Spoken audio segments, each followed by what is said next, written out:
Hey everybody, it's Jason Blaha here, and once again it is time for my client Jack's vlog. And Jack's about a month out from competition. All right, we're a month out from the meet. This is probably going to be about the lightest week that we do going into it. So we're working off 90% of his training max. Managed to get 4 reps with that with 280 on the bench. Both bench days. The first one was harder. He had to grind a little. He got to the next one. He's like, wow, it was a lot easier. Like, yep, the strength is coming up. So his bench day, we do some pull-ups. And I'm letting him do his back work. He said he actually feels a lot better if after his heavier set, we do some of his upper back, middle back work. And then he goes in and does his back off benching. And I'm like, yeah, that's fine. Let's do that. It's good, right? It's perfectly fine. So that's the way he's doing it this rotation. And I would tell a lot of people that's fine. I like to get all my pressing done first personally.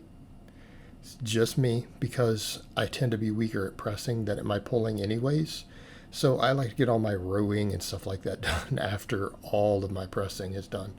But, that's due to my own strength ratios. My back tends to be incredibly strong relative to my bench and press strength. So, in his case, though, it's perfectly fine because we could stand to thicken him up back there, right? We could stand to thicken him up quite a bit.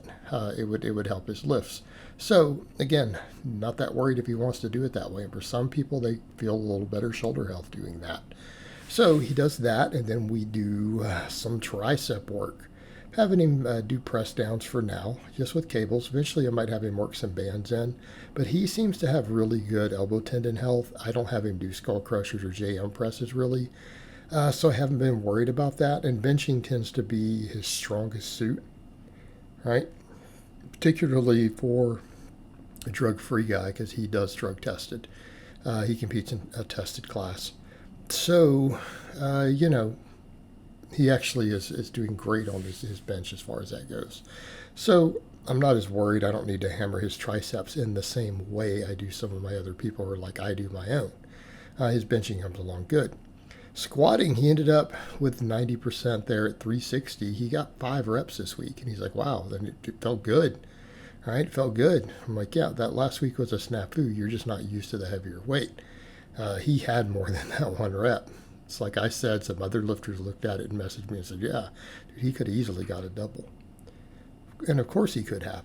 So that went quite well, though. Then he does his 5x5 back off work as assistance for his squat afterwards. And then I'm have him working the reverse hyper because he has one at his gym now. And I feel like that for him, that's going to be a game changer for taking his deadlift up another notch.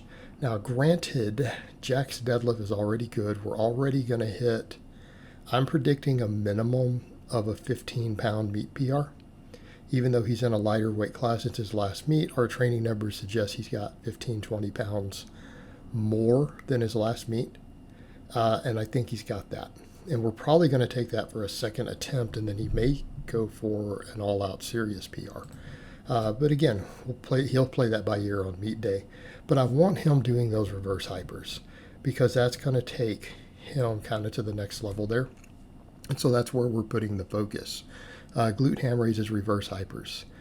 His quads and things are fine. He can squat deep. He's always powerful out of the bottom. I'm not worried about his quads. We're getting enough work with the back off work on the back squats and the conventional deadlifts.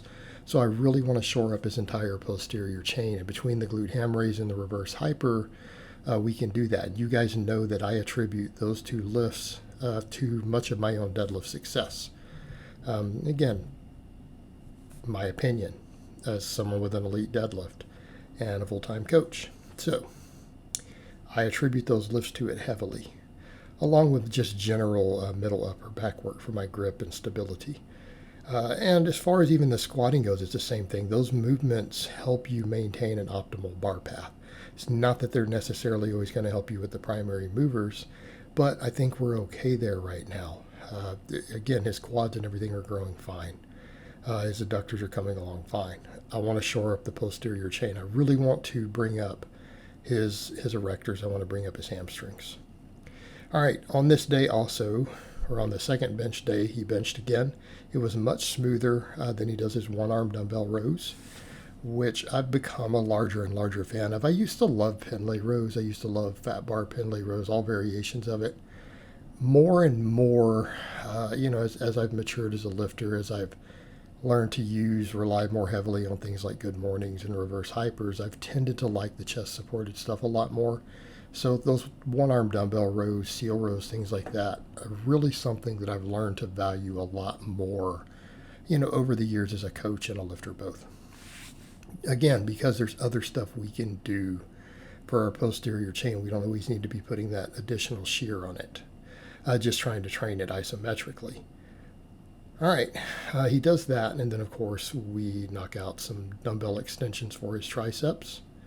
Again, trying to get a movement that really gets that lengthening position, which is where we usually know most of our hypertrophic potential is in that muscle.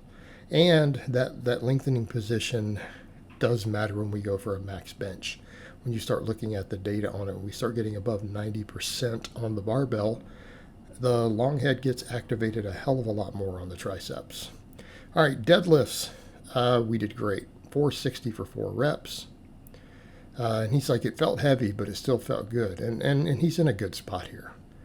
He's in a good spot here because I remember not long ago he was doing 20 pounds less than this for 4 and was really happy with it. And that's just kind of moving up slowly, bringing that up as we go. Of course, then we do the 5x5 back off work, which as we, slide into this next portion, for the meet, I may back some of that down because I want to push the other supplemental work more, but I kind of don't want to take it back out. It's kind of one of those things where it's like it's going to be really valuable to him going into the meet, particularly if he can rest up the last week and really recover, because he's not going to do a big water cut or anything crazy like you guys see me do with these ludicrous water cuts. He's doing a drug-tested meet with short weigh-ins, right? He doesn't get 24 hours. So he's got to compete the same day he weighs in. We're not going to do anything crazy like that. It's just not necessary and not even ideal. So